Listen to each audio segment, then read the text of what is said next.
আসসালামু আলাইকুম। আমাদের বাগানে এই পেয়ারাটা বোধহয় পেকেছে। এটা আমরা যে নার্সারি থেকে আনছি, এই পেয়ারা গাছ আনছিলাম, সেখান থেকে মাধবী পেয়ারা, থাই 7 পেয়ারা, গোল্ডেন 8 পেয়ারা আর একটা পেয়ারার জাত, এরকম করে 4টা পেয়ারা আনছিলাম।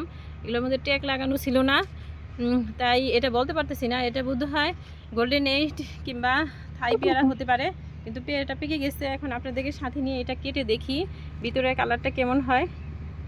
আব্বু হাত কেটে যাবে, আম্মু কেটে দেই। আস্তে আস্তে আস্তে আস্তে। আচ্ছা তুমি ধরো, আম্মু কেটে দেই। আব্বু আস্তে দাঁড়াও, তুমি ধরো, আম্মু কাটে। হ্যাঁ, কেটেই গেল।